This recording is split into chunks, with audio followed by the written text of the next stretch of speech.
My adoptive family always made me feel like a shadow in their own home. They kept the past locked away and treated me like a guest they couldn't ask to leave. On my 30th birthday, I found a locked box in the attic with my real birth certificate. It didn't just have my biological parents' names, it had a royal crest. I wasn't just adopted. I was the missing heir to a throne. I always knew I was adopted. My parents told me when I was little, in that sugar-coated way adults talk about difficult things. "We picked you, Leah," they'd say, like I was a puppy from a shelter. It was supposed to feel special. It just felt like I was on permanent loan. My childhood was clean, quiet, and lonely. My adoptive sister Clara was their real daughter. She got grandma's pearls, stories about our heritage, and a college fund. I got Clara's old clothes and vague smiles when I asked where I came from.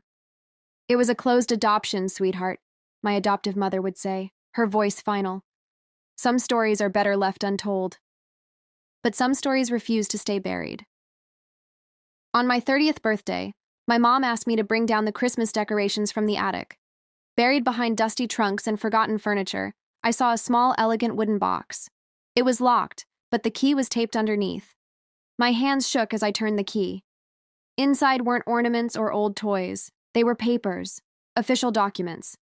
On top lay my original birth certificate, not the fake one I'd seen before. The names listed weren't unknown. They were Father, Alistair Thorne, Sovereign Prince of the Principality of Viridia. Mother, Eleanor Thorne, Princess Consort. Beneath it was a letter on thick, embossed paper from a law firm, dated just after my birth. One line was underlined in faint ink. "In exchange for assuming guardianship under utmost secrecy, the annual stipend shall be paid into the designated offshore account." They hadn't adopted me out of love. They'd been paid to hide me. Under that was a yellowed newspaper clipping from an international paper. The headline screamed, "Royal heir presumed deceased after palace tragedy." The photo showed a regal couple, heartsick and noble, holding an infant. My face, their eyes. The attic felt suddenly airless. All the quiet neglect, the withheld affection, the second-best treatment. It wasn't because they were cold people. It was because I was a transaction, a secret they were paid to keep. My mother's voice floated up the stairs. "Leah, did you find the wreaths?" I closed the box, my pulse roaring in my ears. "Just a second," I called back, my voice strangely calm. I had a choice. Put the box back, live the half-life they designed for me, and let the truth rot in the attic with the dust. Or take it, walk downstairs, and become someone they could no longer afford to ignore. I slipped the birth certificate and letter into my jacket. I left the box open and empty. When I walked downstairs, arms full of fake holly and tangled lights, my adoptive parents smiled their tight, practiced smiles. "Find everything?" my father asked. I looked at them. The people who raised me, lied to me, were paid to make me small. "Yes," I said, holding his gaze. "I found everything." I didn't confront them that night. I let the secret sit between us at the dinner table, a ghost only I could see. They chatted about Clara's new promotion. I nodded, smiled, and tasted nothing. For 2 days, I lived in two worlds. In one, I was Leah, the quiet adopted daughter in a quiet suburban house. In the other, I spent every free moment researching the Principality of Viridia. It was a small, affluent nation tucked in the Alps, famous for its neutrality, its private banks, and its intensely private royal family. Crown Prince Alistair and Princess Eleanor had one child, a daughter, who had reportedly died in a palace nursery fire 30 years ago. But the clipping in my jacket told a different story. There was no fire. There was a disappearance, a cover-up. I was the cover-up. On the third day, I asked my parents to join me in the backyard after dinner. The garden was my mother's pride, all roses and order. It felt like the right place to disrupt something beautiful. "When you adopted me," I started, my voice steady in the cool evening air, "you said it was to give me a safe, normal life." My mother's smile was immediate, reflexive. "Of course, sweetheart. We wanted you to have everything we could give you." I didn't smile back. I pulled the folded birth certificate from my pocket and held it up. Not to them, but to the fading light, so the embossed seal caught the last of the sun. I watched the recognition and the terror flash across their faces. My father's fork clattered against his plate. "Where did you get that?" "The attic. The box you forgot to hide better." I let the words hang. "The one with the lawyer's letter about the annual payments. You didn't adopt me. You were contracted to hide me. Why?" My mother's hand flew to her mouth. The careful mask she'd worn for 3 decades shattered into a raw, fearful grief. My father looked at his lap, his shoulders caving inward. "It wasn't like that," he whispered, the words thick. "They said you were in danger. There was a threat against the royal line. Your parents had to make the world believe you were gone to keep you alive. They loved you. They had to let you go." "So you took their money and their daughter," I stated. It was no longer a question. "We gave you a life," my mother cried, tears streaming freely now. "We were told to never, ever tell you. It was the only way to protect you. We were following orders to keep you breathing."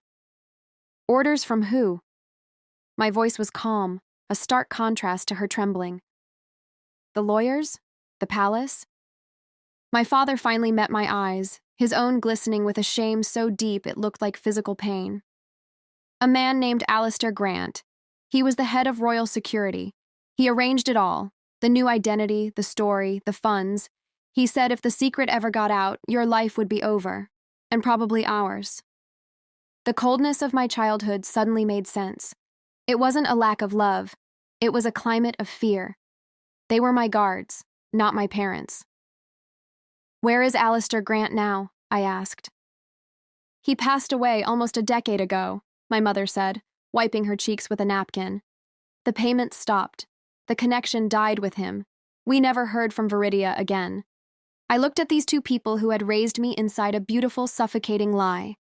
The anger was there, hot and sharp, but beneath it spread a vast, aching pity for the scared couple who took a deal and for the girl who grew up not knowing her own name. "You kept me from my family," I said, my voice softer now. "You kept me from a crown." My father nodded, a single tear tracing a line down his weathered cheek. "We know, and we have to live with that every single day." I folded the birth certificate, this fragile piece of parchment that held the key to who I was, and tucked it back into my pocket. The evidence of my theft, the proof of their crime. "I need to know everything you remember," I said, standing up. "Every name, every date, every detail. Then I'm going to find my parents." They didn't try to stop me. The contract was broken. The secret was mine now, and I was going to use it to find my way home, to a palace, a title, and a truth that was waiting for me across an ocean. My adoptive parents talked late into the night. They gave me fragments, a post office box in Geneva for the payments, the name of the law firm on the letterhead, Vance and Locke, the smell of Alistair Grant's cologne, the way he stressed absolute silence. They were like prisoners finally confessing, relieved and broken. I took notes. I didn't cry. I was done crying in this house. The next morning, I booked a one-way ticket to Switzerland. I told my parents I was going, but not when. The distance between us was now a real, tangible thing. They nodded, their eyes hollow. We were strangers again, just like the day they brought me home. Geneva was all crisp lines and quiet money. Vance and Locke had a discreet office overlooking the lake. I walked in with my birth certificate, the letter, and a story ready. I was met by a severe, elegant woman in her 60s named Isadora Vance. She was the Vance in the letterhead. She listened without a single interruption as I laid the documents on her desk and told my story. When I finished, she didn't look surprised. She looked resigned. "We were the intermediaries," she said, her voice cool and precise. "The arrangement was brokered by Alistair Grant. Upon his death, all active files were sealed. The Principality of Viridia is our client. Our duty is to their discretion." "I am their client," I said, leaning forward. "I am the Principality of Viridia. I'm the heir you were paid to hide." A faint, almost imperceptible smile touched her lips. "Prove it." I had brought a DNA test kit. I'd mailed one to the Viridian embassy in Bern the day before with a letter. I showed her the tracking number. "The results will be here in 72 hours. They'll prove I am Princess Eleanor's daughter. You can wait for official chaos, or you can help me do this quietly. Your choice. She studied me for a long, silent minute. I didn't blink. The quiet, observant girl from the suburbs was gone. In her place was someone with nothing left to lose and a crown to gain. You have your mother's steel, Isadora said finally. She stood. Come, we're taking a drive. The drive was 2 hours into the Alps, to a private airfield. A small jet waited. Where are we going? I asked. To see someone who has been waiting for you for 30 years. The flight was short. We landed in a lush green valley dotted with storybook villages. A car with flags on the hood waited. We didn't go to a palace. We drove to a secluded modern chalet overlooking a glassy lake. Isadora led me inside. The house was warm, full of books and art. And there, by a stone fireplace, stood a woman. She was older, her hair silver, her posture regal even in simple linen trousers and a sweater. But her eyes were the ones from the newspaper clipping. Deep, intelligent, and filled with a pain so old it had become part of her. Princess Eleanor. She didn't gasp. She didn't run to me. She just stood perfectly still, as if breathing too hard might make me disappear. Hello, Leah, she said, my name a whisper on her lips. I couldn't speak. The magnitude of the moment froze my voice in my throat. I've seen every photo your adoptive parents were forced to send, she continued, her voice gaining strength. Every school picture, every birthday snapshot, sent through intermediaries, never with a return address. I watched you grow up from 1,000 miles away.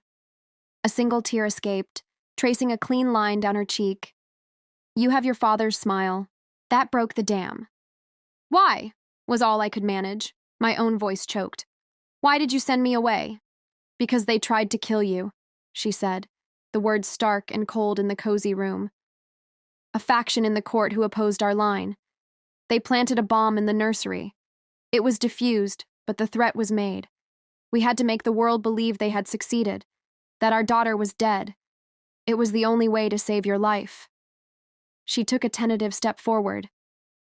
Letting you go was the hardest thing we have ever done. We chose your life over our right to love you. The story my adoptive parents told was true, but hearing it from her, from my mother, transformed it from a lie into a tragedy. Your father, she said, her voice tightening. The stress, the guilt. He is not well. He lives in the palace, but he has withdrawn from the world. He believes our sacrifice was for nothing, that we lost you forever. I looked from my mother's hopeful, shattered face to Isadora's steady one. The quiet girl from the suburbs was gone. In her place stood a princess who had been hunted, hidden, and now, finally, found. Take me to him, I said. Take me home. The palace wasn't what I expected. It wasn't a glittering fairy tale castle, but a stern, ancient fortress built into the mountain itself, all gray stone and silent corridors. It felt less like a home and more like a monument to loss. We entered through a private gate, away from the eyes of the court or the public. The air inside was cool and still, heavy with the scent of old wood and polish. Servants in discreet uniforms bowed their heads as we passed, their eyes wide with a mixture of shock and recognition. News travels fast in a sealed world. My mother, Eleanor, led me to a set of heavy oak doors at the end of a long gallery. He's in here, she said softly, her hand pausing on the handle. He doesn't receive many visitors. Prepare yourself. She opened the door to a sunlit study. Bookshelves climbed to the ceiling. A large desk stood empty by the window, and in a high-backed chair by the cold fireplace sat a man. Prince Alistair, my father. He was older than the photos, his face lined with a deep, weary sorrow. He held a book but wasn't reading it. He simply stared at the unlit hearth. When he looked up, his gaze passed over my mother and settled on me.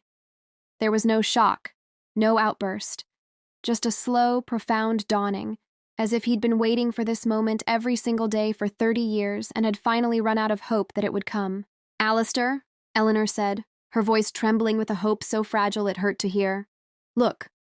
He stood, a tall man made frail by grief. He took a step toward me, his eyes searching my face, tracing the features he'd only seen in stolen, grainy photographs.